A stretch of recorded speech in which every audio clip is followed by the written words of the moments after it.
Assalamu alaikum. My name is Dr. Haris Rashid and I'm currently from RNDC Pakistan, Lahore. So आज सबसे पहले तो मैं thank करूँगा यहाँ पे न्यूट्रा क्लिनिक के प्लेटफॉर्म को कि इन्होंने यहाँ पे इंट्रोड्यूस करने का मौका दिया है और आए हैं, लोगों को गैदर किए है, इस मुतालिक बात करने लगे हैं कि हम किस तरीके से प्रॉब्लम्स वगैरह को मिलजुल के सॉर्ट आउट वगैरह कर सकते हैं और किस तरीके से हम इनको ना किसी भी हम आज यहाँ पे डिस्कस करने के लिए बैठे हैं स्किन के डिफरेंट इश्यूज वगैरह को कि किस तरीके से इश्यूज वगैरह स्किन के अराइज कर रहे होते हैं, उनके मसले मसाइल क्या होते हैं और न्यूट्रिशन का उन चीज़ों को क्योर करने के साथ क्या लिंक है। जैसे कि मौसम है यहाँ पे इस टाइम सर्दियों का मौसम सीजन स्टार्ट हो चुका है, तो आपको पता है कि एक्सट्रीम काइंड ऑफ डिहाइड्रेशन हर तरफ हो रही होती है। जितना मर्जी हम पानी पी लें, पानी का क्योंकि टेम्परेचर एक ऐसा होता है आजकल जो हम पी रहे होते हैं, कहते हैं तो हम उसको वही है कि रूम टेम्परेचर वाला पानी है, बिल्कुल ताज़ा पानी है, ठीक है, रूम टेम्परेचर वाला वाटर है।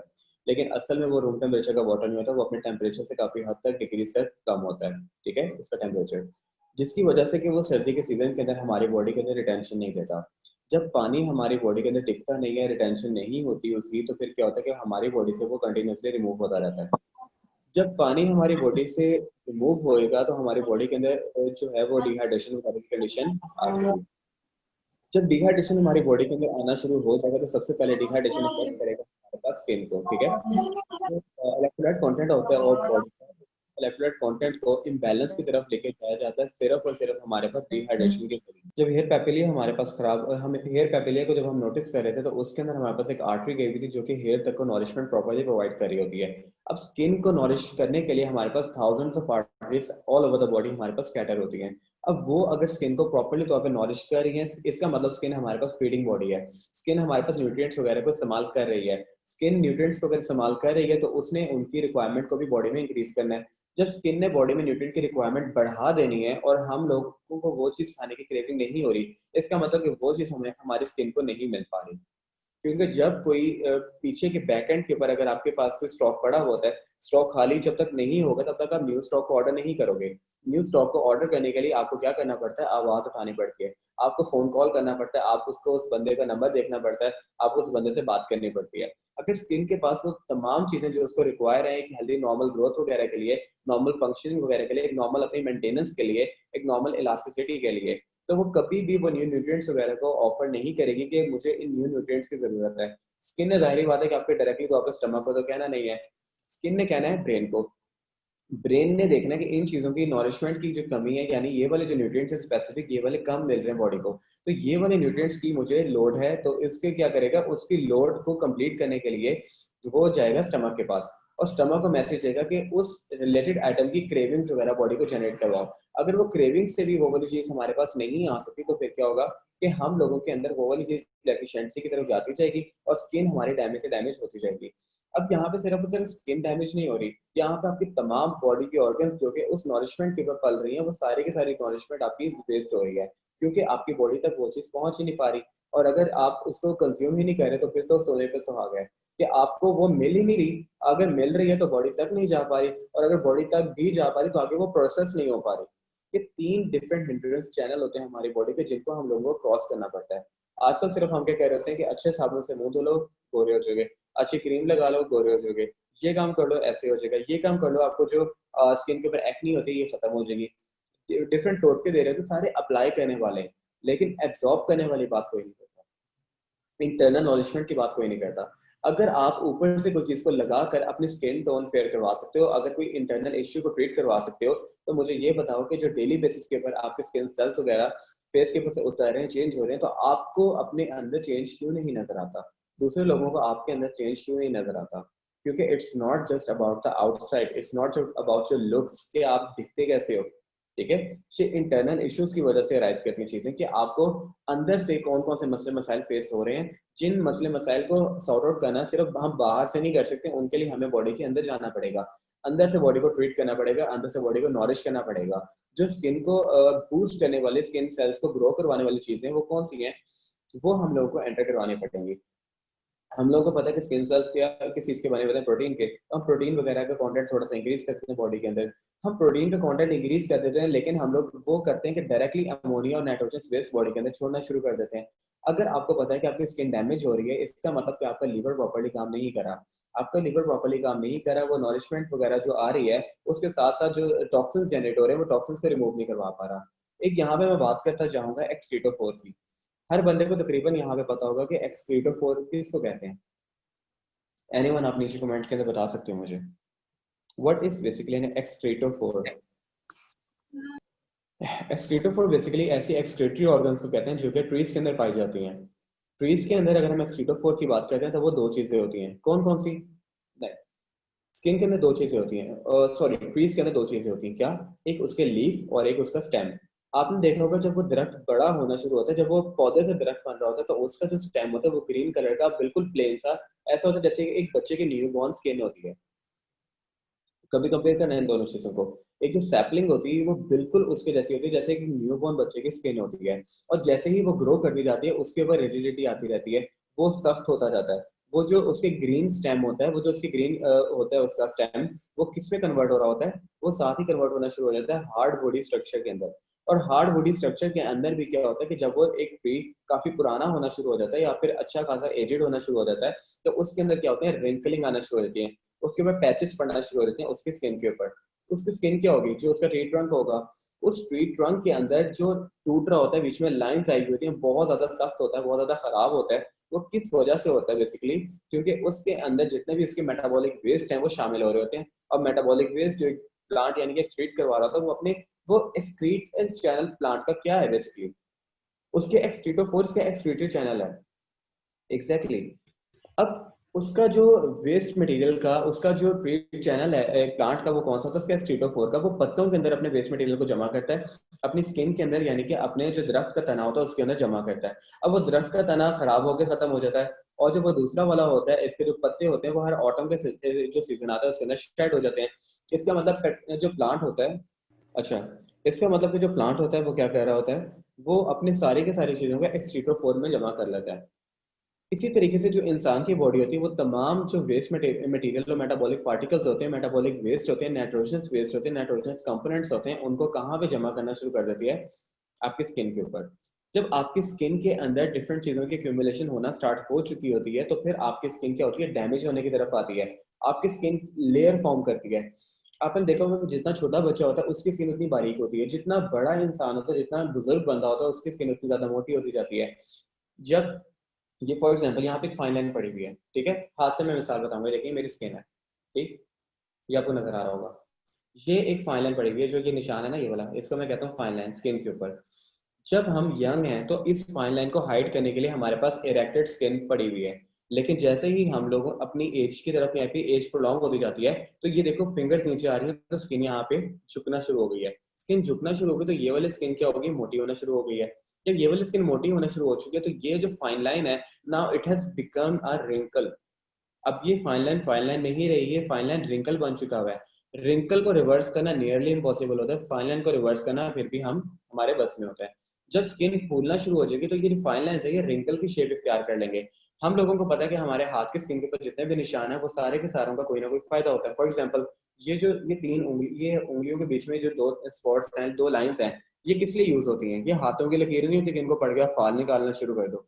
ये आपकी वो वाली चीजें होती हैं कि आपने इनको अपनी एडिंग मटेरियल के तौर पे यूज करना होता है अपनी हैंड्स की मूवमेंट वगैरह के लिए, ठीक है। ये जो बे होती है ये कोई जिंदगी मौत का नहीं बता रही होती, ये सिर्फ ये चीज का बता रही होती है कि आपने अपने हैंड की मूवमेंट वगैरह को प्रॉपर प्लेसमेंट की तरफ किस तरीके से लेकर आना है। क्योंकि दो ज्वाइंट्स हमारे होते हैं फ्लेंजेस के अंदर, वो कहाँ पे होते हैं? 1 और 2। दो ज्वाइंट से तीसरा ज्वाइंट ये, तीसरे ज्वाइंट को और चौथे ज्वाइंट को आपस में सेपरेट होने के लिए जो स्पेस है वो नहीं मिलेगी, क्योंकि तीसरा ज्वाइंट यहाँ पर है, इनको स्पेस नहीं मिलेगी, ये स्पेस कवर होगी यहाँ से। बाकी हर ज्वाइंट को स्पेस मिलेगी आपस में काम करने के लिए। तो इस ज्वाइंट के लिए ये वाली जो स्पेस है, ये वाली स्पेस बनी हुई ताकि वो इसके इर्द गिर्द मूव कर सके, देखें, ठीक है। ये वाला निशान इसलिए होता है। सिमिलरली जब आप फेशियल एक्सप्रेशन वगैरह को रिपीट कर रहे होते हैं तो आपके जो फेस होते हैं उसके ऊपर लाइंस आना शुरू हो जाती हैं, क्योंकि हर मूवमेंट वाले पार्टिकल के ऊपर लाइंस होंगी तो वो मूव कर पाएगा, लाइंस नहीं होंगे तो लाइंस वो जनरेट कर देगा ऊपर। फेस के ऊपर बचपन में लाइंस नहीं होती, लेकिन जब एक इंसान मरता है तो उसके ऊपर हजारों मुंह के ऊपर लाइन होती है, हजारों छुरियां होती हैं। क्यों होती हैं? क्योंकि फेशियल एक्सप्रेशन बहुत ज्यादा यूज हो रहे होते हैं। अब रिवर्स करने का तरीका, फेशियल एक्सप्रेशन वगैरह को हम रिवर्स करने का ये तरीका होता है हमारे पास कि हम स्टीम बाथ एक नॉर्मल यानी कि डे के अंदर लेते हैं। अगर नॉर्मल डे के अंदर आप स्टीम बाथ नहीं ले सकते तो एटलीस्ट 3 दिनों में एक दफा आपने स्टीम बाथ लेना है। स्टीम बाथ क्या करता है? स्टीम बस वो काम कर रहा होता है कि आपकी स्किन के ऊपर से जितने भी आपके जो डस्ट पार्टिकल्स होते हैं, एक्यूमुलेटरी पार्टिकल्स होते हैं, उसके बाद फिर आपके जो पैथोजेनिक एजेंट्स होते हैं, बैक्टीरियल लोड होता है, sebum extraordinary sebum secreted particles होते हैं, वो जब सारे एक लोड बन के आपकी स्किन के ऊपर चिपक जाता है और वो उतर नहीं रहा होता, तो वो चीज स्किन को डैमेज कर रही होती है, क्योंकि एक टाइम बीइंग के लिए वो अपने स्किन के अंदर पेनिट्रेट करना शुरू हो जाते हैं और स्किन को नियरली तौर पे खत्म कर देते हैं। ठीक है, स्किन के अंदर से हम लोगों ने डिफरेंट चीज़ों को कैसे जज करना है कि अगर हमारे स्किन के ऊपर ये वाले लोड्स इंक्रीज हो गए हैं तो फिर हम लोगों को इसके लिए करना क्या है। हम लोग को ये करना है कि सबसे पहले अपनी डाइट के अंदर हम लोगों ने जो विटामिन सी वाले कंटेंट वाले फ्रूट्स हैं, विटामिन सी वाली वेजिटेबल्स हैं, उनको रिड्यूस करवाना है। ठीक है, और ब्लड फॉर्मेशन, ब्लड जो आपकी स्किन के लिए क्रूशियल रोल प्ले कर रही होती है, अगर आपकी स्किन बहुत ज्यादा डल होती जा रही है, व्हाइट होती जा रही है, एक होती है व्हाइट होना और एक होती है पेल होना, अगर आपकी स्किन पेलनेस की तरफ जा रही है तो आप लोगों को सबसे पहले अपना अनीमिया जो टेस्ट होता है वो करवाना पड़ेगा, दैट इज सीबीसी। सीबीसी अगर आप लोग करवा लेते तो उसके अंदर आपको कंप्लीट अपने ब्लड का काउंट पता लग जाता है कि मेरा ब्लड का टोटल काउंट है कितना और मुझे कितने को इम्प्रूव करने की जरूरत है, या तो वो इम्प्रूव एक लेवल के ऊपर मौजूद है। तो इन सब चीजों को हैंडल करने के लिए हम लोगों ने ये वाली चीजें सब करने शुरू करनी है कि विटामिन सी को हम लोगों ने इंटेक करना है, विटामिन ई को हम लोगों ने इंटेक करना है, जितने भी न्यूट्रलाइजिंग एजेंट है in the form of vinegar, जैसे कि एप्पल साइडर विनेगर हो गया, ग्रेप विनेगर हो गया, पोमीग्रेनेट एक्सट्रैक्ट हो गया, लेकिन वो इंटरनेशनल एक्सट्रैक्ट में मिलता है। इन सब चीज़ों को हम लोगों ने अपनी डेली लाइफ का रूटीन और डेली लाइफ का पार्ट बना लेना है। जो ड्राई फ्रूट्स होते हैं इनको हम लोग इंटेक कर सकते हैं। ड्राई फ्रूट्स के अलावा हम नट्स को इंटेक कर सकते हैं। विटामिन बी कॉम्प्लेक्स है, बहुत अच्छा सोर्स है, और विटामिन बी कॉम्प्लेक्स के साथ साथ वो हम लोगों को जिंक प्रोवाइड कर रहा होता है, और जो स्किन होता है उसको इलास्टिसिटी प्रोवाइड कर रहा होता है। क्यों? स्किन को इलास्टिसिटी प्रोवाइड करने के लिए जो अंडर स्किन के, ये आपकी स्किन की लेयर है, इसके नीचे वाली जो लेयर होती है इसको हम क्या कहते हैं, सबक्यूटिकल। ठीक है, सबक्यूटिकल लेयर, सबक्यूटिन वगैरह। अब यहाँ पे जो फैट होता है उसको हम कौन सा कहते हैं? हमारे बॉडी में दो किस्म के फैट होते हैं, एक विस्करल फैट होता है और एक सबक्यूटेनियस फैट होता है। जो सबक्यूटेनियस फैट हमारे पास मौजूद होता है, वो सबक्यूटेनियस फैट हमारा क्या होता है, under the cuticle layer of the skin, skin के नीचे वाली लेयर में सबक्यूटेन फैट। ठीक है, अब ये वाला जो फैट होता है इसके अंदर हमारे पास विटामिन ई स्टोर हुआ होता है, ताकि उसने सीबम की सेक्रेशन प्रॉपर्ली तौर पे करवा सके, स्किन की शाइन को मेंटेन करवा सके, स्किन की इलास्टिसिटी। अगर आप एक चीज को इलास्टिक बनाना चाहते हैं, फॉर एग्जांपल ये हाथ को मैंने इलास्टिक बनाना है, मैंने स्किन को स्ट्रेच करना है, ठीक है, ये वाली स्किन मुझे कब स्ट्रेचिंग देगी प्रॉपर्ली, जब इसके अंदर प्रॉपर यानी कि नॉरिशमेंट होगी, प्रॉपर लुब्रिकेशन होगी, तब ये सेल्स अगर फैल भी जाते हैं वापस भी आते हैं तो इनमें इश्यू नहीं होगा। मैं स्किन को यूं करता हूँ, यहाँ पे रिजेस बन गए, पैचेस बन गए, अगर डिहाइड्रेशन की कंडीशन इस टाइम होती तो ये वाले पैचेस यहाँ पे रिफॉर्म हो जाते। फॉर एग्जाम्पल फिंगरप्रिंटिंग, फिंगरप्रिंटिंग के ऊपर हमारे पास पैचेस नहीं होते, क्यों? फिंगरप्रिंट नहीं मुड़ता कभी भी। ठीक है, आप जितना मर्जी करो फिंगरप्रिंट मुड़ता नहीं है, फिंगरप्रिंट कभी खराब नहीं होते एंड तक, लेकिन आपकी जो स्किन होती है वो खराब होना शुरू होती है एंड तक। क्यों? जब आपने स्किन को अनफोल्ड करना होता है, कि होती है अनफोल्ड, होती है फोल्डिंग। ठीक है, अनफोल्डिंग जब आपने स्किन की करनी होती है, ठीक है, आपने स्किन को नीचे करना होता है, ऑपोजिट डायरेक्शन में फोल्ड करना होता है। ठीक है, तो उसके अंदर क्या होता है कि पैचेस जनरेट होता है, लाइंस जनरेट होती हैं, लेकिन वो वाली लाइंस अगर आपके पास सबक्यूटिकल जो फैट है वहां पे प्रॉपर्ली आपके पास स्टोरेज है विटामिन ई की, और प्रॉपर स्टोरेज है सबक्यूटिन वगैरह के अंदर, सीबम ग्लैंड्स के अंदर प्रॉपर्ली ऑयल की, तो आपकी स्किन को कोई डैमेज नहीं होगा। चौथी बात, अगर मेलानिन प्रोडक्शन आपकी स्किन के अंदर प्रॉपर हो रही है और आप वो वाली डाइट को कंज्यूम कर रहे हो जो कि एक नॉर्मल मेलानिन की प्रोडक्शन को स्टिमुलेट करवाती है, वो वाले इंजेक्शन नहीं लगवा रहे जो कि मेलानिन को प्रॉपर्ली तौर पे बंद कर देता है, वो वाली गोलियां नहीं खा रहे जो कि मेलानिन को उगने ही नहीं देती, दोबारा बंद कर देती हैं, तो आपको स्किन के 110% है कि जो इश्यूज हैं, डिजीज हैं, वो स्टार्ट हो जाएंगे लेटर ऑन एजेस में। ठीक है, जवानी अच्छी गुजर जाएगी, ठीक है, देखने में भी अच्छे लगोगे, और सारा का सारा काम आपके अकॉर्डिंगली ही होगा, जैसे आपने प्रोड्यूस नहीं करवाना वो नहीं प्रोड्यूस होगा। लेकिन उसके ना प्रोड्यूस होने की वजह से जितनी कॉम्प्लिकेशंस बाद में होती हैं, वो वाली कॉम्प्लिकेशन का सामना हर उस बंदे को करना पड़ता है जो कि इंजेक्शन से, स्टेरॉइडल मोड से, और जो केमिकल हर्बल है उनकी तरफ आके जो इस टाइप के ट्रीटमेंट्स करवा रहा होता है। ठीक है, तो ये था हमारे पास एक प्रिसाइज और शॉर्ट टर्म स्किन के ऊपर एक छोटा सा कह लो कि वेबिनार, के हम लोगों ने इन चीजों को देखा था जो हम आम नॉर्मल रूटीन में अपने करते जा रहे थे। मुंह बहुत ज्यादा धोना, मुंह को बहुत ज्यादा रब करना, सेल्स को बहुत ज्यादा रब करना, एक्सप्रेशंस के ऊपर बहुत ज्यादा बात करना, और बगैर एक्सप्रेशन के बात ही ना करना, ये सब चीजें हम लोगों के स्किन के डैमेज को ट्रिगर कर रही थी। ऊपर से जितना भी ऑक्सीडेटिव स्ट्रेस हमारी बॉडी में जनरेट होता है इटसेल्फ, और जितना हम बाहर से रैंसिड ऑयल खा रहे होते हैं, हम बाहर से ट्रांस फैट खा रहे होते हैं, स्मोकी फैट ले रहे होते हैं, उसके बाद फिर जो होता है अपना ब्लैक फैट वो ले रहे होते हैं, इन सब चीजों की वजह से, और जो हमारे पास होते हैं जैसे पापड़ बच्चे आजकल बहुत खा रहे होते हैं, इन सब चीजों के अंदर क्या होता है कि वो गंदे मटेरियल शामिल होते हैं जिनकी वजह से हम इनको नेम देते हैं जंक फूड का। वरना हर फास्ट फूड जो होता है वो जंक फूड नहीं होता। फास्ट फूड अगर घर में प्रोड्यूस हुआ हो तो वो जंक फूड नहीं कहलाएगा, लेकिन जंक फूड घर में भी प्रोड्यूस हुआ तो जंक फूड ही होगा, और बाहर भी प्रोड्यूस हुआ हो तो जंक फूड ही रहेगा। ठीक है। तो हर फास्ट फूड जो है वो जंक फूड नहीं होता, उस जो कंपोजिशन है वो डिपेंड करती है कि इसको हम जंक फूड कह सकते हैं या नहीं कह सकते।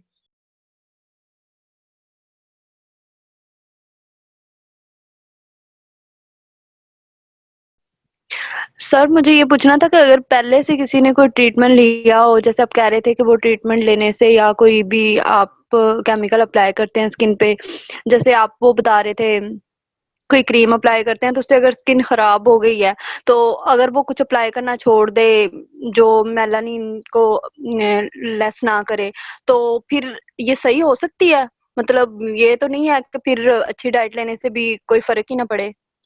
नहीं नहीं, ऐसा नहीं होता। मैं आपको बताता हूँ, माइक अपना ऑफ कर लीजिएगा काइंडली। जी। अगर आप लाइफ की किसी भी स्टेज के ऊपर और अपने स्किन को रिवर्स करवाना चाहते हो तो स्किन रिवर्स हो सकती है, अनलेस और अनटिल कि आपकी स्किन में ड्यूल नोशन फॉर्मेशन ना होना शुरू हो जाए। वो फॉर्मेशन क्या होती है कि आपकी एज फॉर एग्जांपल 40 प्लस हो गई है, ठीक है। 40 प्लस अगर होगी तो आपकी स्किन ने ग्रो करवाना, और वो कौन सा ग्रो होगा, वो सेकेंडरी ग्रोथ होगी। सेकेंडरी ग्रोथ में अब आपके जो फाइन लाइंस है उनको कैश करवाना in the form of wrinkles, वो वाली चीज रिवर्ट नहीं हो सकती। ये बाकी हर, ठीक है, बाकी हर स्किन का जो डैमेज है वो रिवर्सेबल होता है। अगर आप उसको रिवर्स करवाना चाहते हो और आपने कोई ट्रीटमेंट पहले लिया हुआ है तो आपको सिंपली ये करना पड़ेगा कि आपको प्रोटीन रिच डाइट अपनी कंज्यूम करनी पड़ेगी। आपको नॉर्मल फेस की जो एक्सरसाइजेस होती हैं उनके बताना, मैं आपको बताता हूँ। फॉर एग्जांपल, आपकी स्किन खराब हो चुकी है और आप फेस वॉश करती हो, ठीक है। मुझे नहीं पता आपको रिंकल का इश्यू है, मुझे नहीं पता आपको पैचेस का क्या है, मैं जनरल बताता हूँ। हमारे पास 4 फिंगर एक्सरसाइज होती है। क्या? 1, ठीक है, हम लोगों ने नोज के ऊपर प्लेस करना है फर्स्ट फिंगर को अपनी, 1 यहाँ से वापस, ठीक है।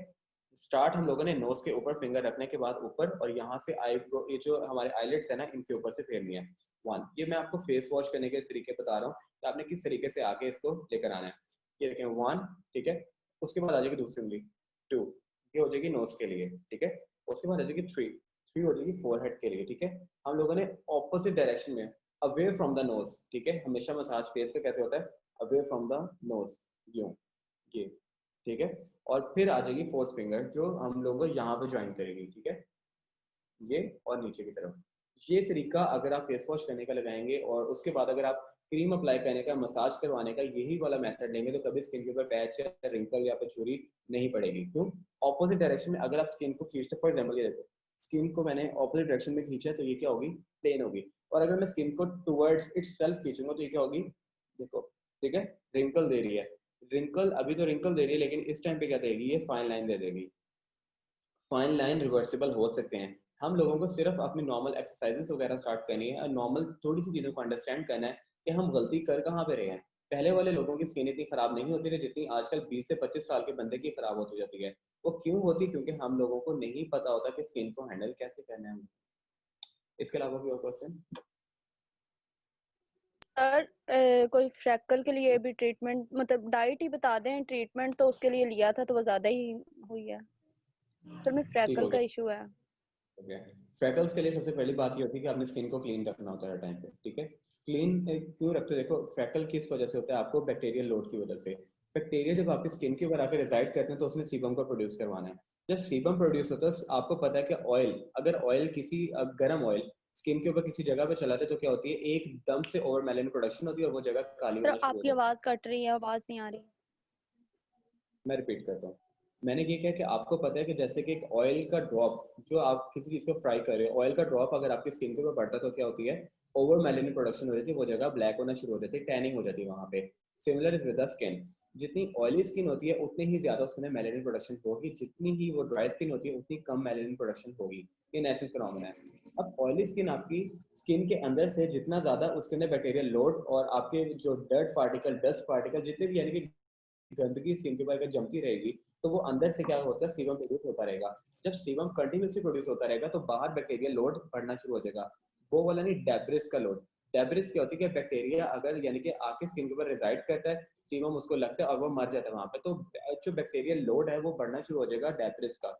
अगर डेब्रिस का लोड बढ़ जाएगा करेगी, अगर डेब्रिस के लोड को सनलाइट हिट करेगी तो वहां पे पैचेस वगैरह बढ़ना शुरू हो जाते हैं, ठीक है।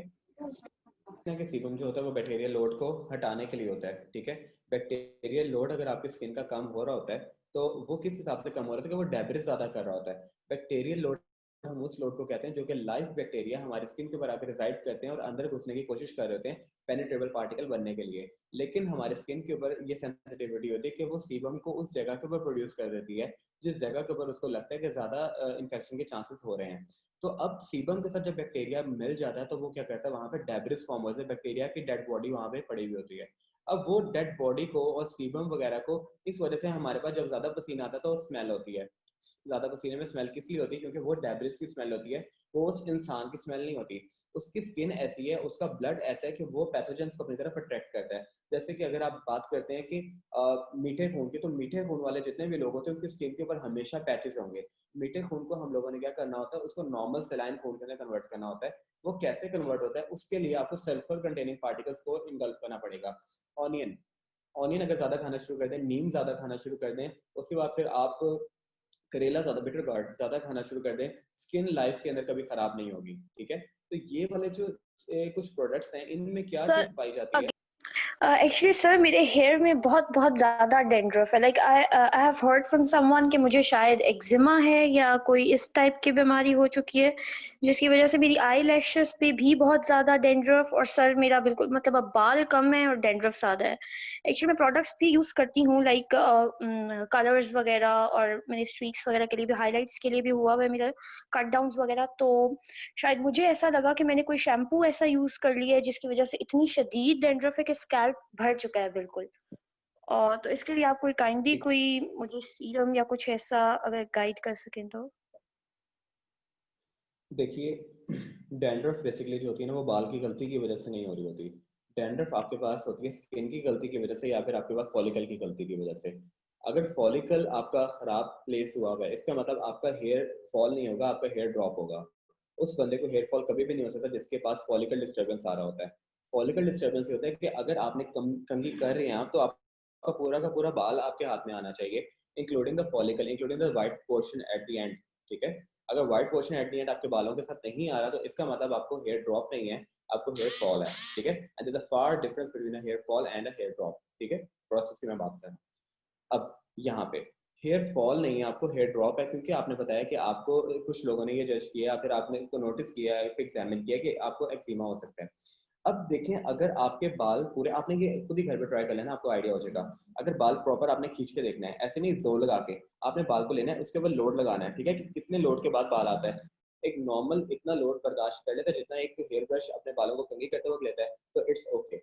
अगर नहीं होता, ठीक है, तो और उससे पहले बाल टूट जाता है आपका, तो फिर इसका मतलब कि आपका फॉलिकल का इशू है। पहला इशू क्लियर हो गया। अब दूसरे इशू की बात करते हैं।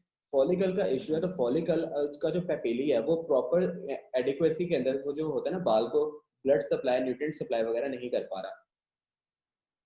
जब आपको बालों को नॉरिशमेंट नहीं मिल रही, तो बालों ने क्या करना है, डीजेनरेट करना है। बालों के ऊपर की लेयर जब उतरती है और वो नीचे गिरती है, उसके ऊपर, जिसको हम स्केली हेयर कहते हैं, लेयर उतरी बालों की, नीचे गिर गई, नीचे क्या होती है, स्किन होती है। उस स्केली हेयर के ऊपर क्या होती है, फंगल अटैक होता है। फंगल अटैक कभी भी आपके सर के ऊपर नहीं होता, वरना हर दूसरे बंदे का सर तो है ना, हर बंदे को फंगल अटैक हो रहा हो। फंगल अटैक इसके ऊपर होता है, हेयर की जो ऊपर का मैटर होता है ना, स्किन ऑफ द हेयर, अगर वो गिर जाए नीचे, या फिर skin of the hair rough होती है, तो वो नीचे अगर सर के ऊपर, स्कैल्प के ऊपर आके गिरी हो और वो सीबम के साथ मिल जाए, तो वो जो एक होता है बड़ा एक टेस्टी कॉम्बिनेशन लगता है किसको, जो फंगस होती है उसको, और फंगस वहां पर आके एक्यूमुलेट होना शुरू हो जाती है। अब उस सर का वाहिद इलाज ये होता है कि आप अपनी जो नॉरिशमेंट है, जो इंटरनल नॉरिशमेंट है, उसको बढ़ाएं। एक्सटर्नल नॉरिशमेंट के लिए आप लोगों ने एलोवेरा यूज करना है। एलोवेरा के साथ एक ऑयल होता है, वो सदात हर्बल ऑयल होता है। ठीक है, वो कौन सा होता है, वो सप्लीमेंट ऑयल बेसिकली ये होता है कि उसने आपके सर को क्लीन करना है। अगर उसके ऊपर bacterial load, bacterial content, viral content वगैरह हो भी गया होता है, तो उसने उसको न्यूट्रलाइज करके आपके सर को, स्कैल्प को क्लियर करना है उसने। लेकिन मैं ये दोबारा बात बता रहा हूँ कि उसने 100% आपको सोल्यूशन प्रोवाइड नहीं करना। सोल्यूशन आपको विद इन, इनसाइड और आउटसाइड दोनों जगह से आपको कॉम्बिनेटरी इश्यूज वगैरह को रिजॉल्व करना पड़ेगा।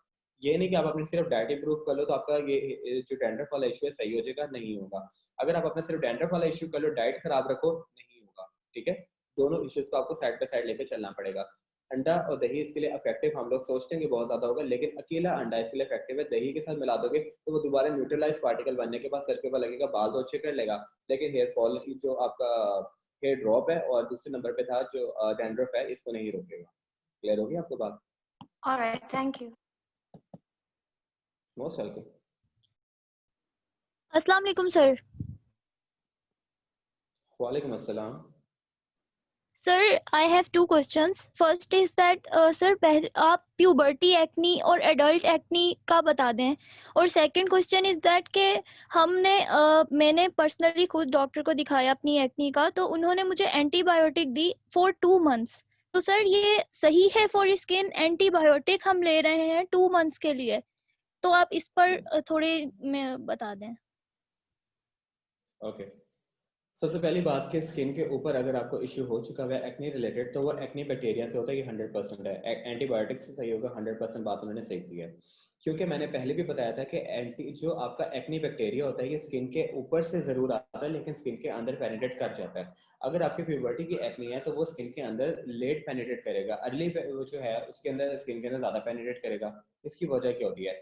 क्योंकि जो अर्ली एज के लोग होते हैं उनके अंदर देखा गया है कि वो अपने स्किन को, अपने फेस को 1500 टाइम्स एक दिन में, एक एवरेज इंसान अपने स्किन को हाथ लगाता है इन अर्ली प्यूबर्टी, ठीक है, अर्ली एजेस के अंदर। जितना हम हाथ लगाएंगे उतना हम स्किन को रब करेंगे। स्किन जरा सी रब होगी तो उसमें फ्रिक्शन होगी, फ्रिक्शन की वजह से हीट जनरेट होगी, हीट की वजह से पोर्स ओपन हो जाएंगे। जब पोर्स ओपन हो गए तो बैक्टीरियल लोड ने डायरेक्टली स्किन के अंदर पेनिट्रेट कर जाना, that leads to straightforward acne, ठीक है। और अर्ली एक्ने इसीलिए ज्यादा होती है क्योंकि हम बहुत ज्यादा स्किन को टच कर रहे होते हैं। जो बंदा स्किन को कम टच करेगा उसके पास एक्ने के चांसेस कम होंगे, ठीक है, और जो ज्यादा टच करेगा एक्ने के चांसेस ज्यादा होंगे, पहली बात थी।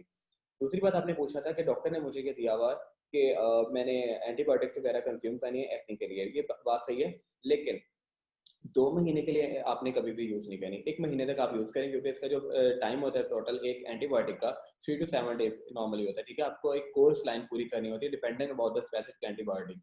दूसरी बात आपने, एक होती है स्किन के ना ऊपर से आपने उसको ना क्लीन करना होता है, ठीक है। जैसे आपको पता है कि हम हाथों के ऊपर आजकल यानी कि बहुत ज्यादा यूज कर रहे होते हैं, डिटॉल यूज कर रहे होते हैं, एंटीसेप्टिक जो पार्टिकल्स होते हैं वो, ठीक है। एंटीसेप्टिक पार्टिकल्स को हम लोगों ने यहाँ पे एंटीसेप्टिक प्रोडक्ट्स वगैरह मार्केट से बहुत मिलती हैं, आप स्किन के ऊपर वो प्रोडक्ट्स वगैरह यूज कर सकते हैं, क्योंकि वो जो बैक्टीरिया आपकी स्किन के ऊपर डेब्रिस बना के एक्यूमुलेट हुए हैं उनको रिमूव करना पहली शर्त होती है। जब आप डेब्रिस को क्लीन कंटिन्यूसली करते रहोगे, अगर एक बंदे को मैं ऐसे बात कर लूं कि अगर आप दिन में 5 दफा वुजू करते हो तो आपको स्किन के इश्यूज नहीं शुरू होंगे। अगर आप वुजू करते हो इसका मतलब कि आपने 5 दफा स्किन को वॉश करना है, 5 दफा डेब्रिस को रिमूव करना है। 5 दफा वुजू करने का जो आपको कहा गया है वो इस वजह से नहीं कहा गया है कि स्किन बहुत अच्छी हो और खूबसूरत लगे, इस वजह से कहा गया है कि आप लेटर ऑन जितनी बीमारी वगैरह है उनसे बच सको। क्यों? हमें अब जाके ही पता लगा, और वैसे ये 1400 साल पहले तो बताया हुआ है। क्या मतलब कि अगर हम अपने हाथों को, पाँव को, जितने भी एक्सपोज पार्टिकल्स है उनको धोने का हुक्म वुजू में आया हुआ है। क्यों? सर का मसला है, क्यों बार बार सर को हम लोगों ने हाथ लगाना होता है। फेस को हम लोगों ने क्लीन करना है, क्यों? क्योंकि फेस हमारा एनवायरमेंट से डायरेक्टली तौर पे एक्सपोज है ना। नोज के अंदर नॉस्ट्रिल्स हैं, एनवायरमेंट के साथ डायरेक्टली तौर पे एक्सपोज है। माउथ खुलता है बंद होता है, इसलिए मुंह की लाजमी होती है। अब आप अगर स्किन की, यानी कि इसको स्किन के वाइज अगर हम देखें तो ये हो सकता है कि हम स्किन को प्रॉपर्ली क्लीन रखा करें, पहली बात। दूसरी बात, एंटीसेप्टिक प्रोडक्ट्स वगैरह का यूज करना शुरू कर दें। तीसरी बात, जितना आपको एक नॉर्मल कोर्स मिला एंटीबायोटिक्स का उसको आप कंज्यूम करें, लेकिन 2 महीने बहुत ज्यादा हो गए, एक आध 15 दिन तक आप करके उसको ट्राई करें, उसके बाद फिर अपने डॉक्टर को दोबारा कंसल्ट कर लेना, ठीक है। और एक्ने बैक्टीरिया जो होता है उसे थोड़ा सा आप लोगों ने अवॉइड करना है, वो कैसे करना है वो मैं आपको बता दूं। क्लियर हो गया? सर स्किन पोर्स के लिए कुछ बता दें treatment. Skin pores one of the most trending. Yes sir. Skin pores open इसलिए होते हैं कि हम स्किन को बार बार टच करते हैं और रब करने की वजह से, जैसे अभी मैंने पहले बताया है, रब करने की वजह से हीट जनरेट होती है, हीट जनरेट होने की वजह से वो वाला पोर ओपन हो जाता है। पोर ओपन होना आसान है लेकिन पोर को क्लोज करना बहुत मुश्किल होता है।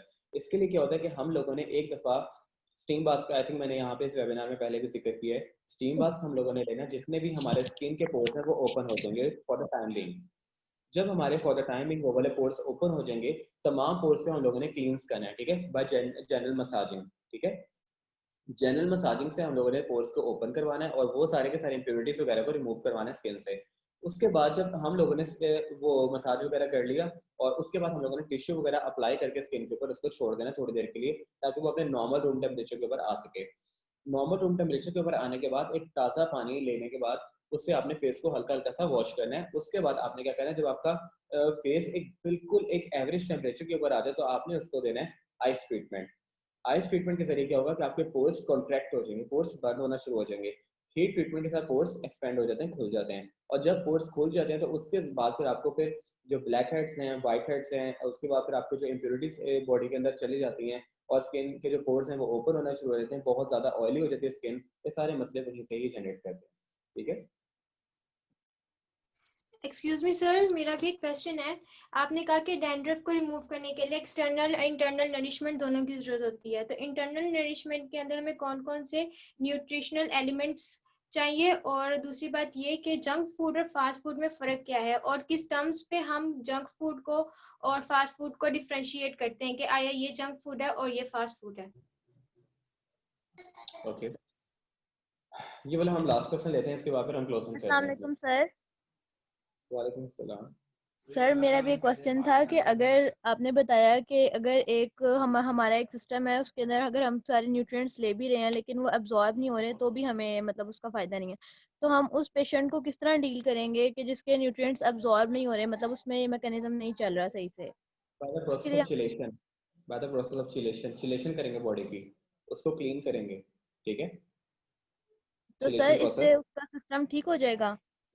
एग्जैक्टली आपका जब वो एक रिसेप्टर ब्लॉक हुआ हुआ है जिसने उस चीज को सेंस करना है, ठीक है, वो वहां पर क्या हुई है, इम्प्योरिटीज एक्यूमुलेट हुई है, इम्प्योरिटीज को रिमूव कर दो, रिसेप्टर को आप एक्सपोज कर दो, तो हर चीज आके प्रॉपर्ली अपना काम करना शुरू हो जाएगी। ठीक है, दैट इज कॉल्ड चिलेशन। ठीक है, और अगर किसी बंदे ने कोई डिटेल चीज पता करनी हो ना, तो मेरा लिंक जो है वो आप नीचे इनसे पता कर लेना, तो आप मुझे डायरेक्टली रीच कर लेना, कोई ऐसी बात नहीं। तो अभी के लिए जो एक सेकंड लास्ट क्वेश्चन था उसके ऊपर आते हैं। पहला इन्होंने क्वेश्चन ये पूछा था कि आपने ये कहा है कि स्किन के ऊपर से भी और स्किन के अंदर से भी हम लोगों को क्या करना है, नॉरिशमेंट करनी है। तो अपर नॉरिशमेंट को तो हमें समझ आ गई, लेकिन इंटरनल नॉरिशमेंट कैसे होगी, उसके लिए मैं 2-3 चीजें आपको बता दूंगा जो आपको वाइड वैरायटी सारे माशाल्लाह न्यूट्रिशन यहाँ पर हैं, आपको पता है फूड चॉइसेस का। हम लोगों ने विटामिन सी कंटेंट इंक्रीज करना अपनी बॉडी में, विटामिन ई कंटेंट इंक्रीज करना अपनी बॉडी में, सल्फर कंटेंट इंक्रीज करना बॉडी में। उसके बाद जो आपका एंटीऑक्सीडेंट कंपोनेंट है, जैसे कि अगर हम बात करें from the neem side, from the bitter gourd side, इन सब जगहों से हम लोगों ने इंक्रीज करना है। और आखिरी चीज हम लोगों ने अपनी प्रोटीन जो होती है फिब्रोनेस वाली, वो वाली इंक्रीज करनी, जिसके अंदर फाइबर पार्टिकल्स होती हैं। ठीक है, फिब्रोटिन प्रोटीन, तो ये वाली इंक्रीज करनी है। दूसरा क्वेश्चन आपका ये था कि what is the difference between fast food and junk food. Every fast food prepared, ठीक है, इन अ नॉन हाइजीनिक, ठीक है, unhealthy non hygienic environment, that is called junk food. और उसका क्राइटेरिया आपने पूछा था, क्राइटेरिया ये होगा कि उसके अंदर रैंसिड फैट मिलना चाहिए, उसके अंदर ट्रांस फैट होना चाहिए, उसके अंदर एक्स्ट्रा ऑर्डिनरी स्पाइसेस होने चाहिए, उसके अंदर जो हाइजीन है उसका बिल्कुल ख्याल नहीं रखा जाना चाहिए। वो जो फास्ट फूड है वो जंक फूड बन जाएगा। और फास्ट फूड को अगर फास्ट फूड ही रखना है तो हर हेल्दी चीज के अंदर और हाइजीनिक एनवायरनमेंट में उसको आप प्रोड्यूस करवाएं। ठीक है, so thank you so much, आप लोगों का बहुत शुक्रिया। 10 बजने वाले हैं तो आई हैव टू गो। बाकी जिन Okay, लोगों के thank you question so much. तो इंशाल्लाह Thank you ताला so फिर आप किसी और मीडियम पे कर लेते हैं हम इंशाल्लाह। Most welcome. sure. Thank you so much, Dr. Harris, for your precious time and a very excellent information regarding the effects of nutrition in skincare. We are really grateful to have you as a speaker in this webinar. Hope to see you again. I would also इंशाल्लाह। like to thank NutraClinic Society and all the organizers of this webinar for giving us a platform for getting informative knowledge. Thank you all the participants. Hope to see you all soon. Khuda Hafiz. Allah Thank you so much. Hafiz, most welcome. Allah Hafiz.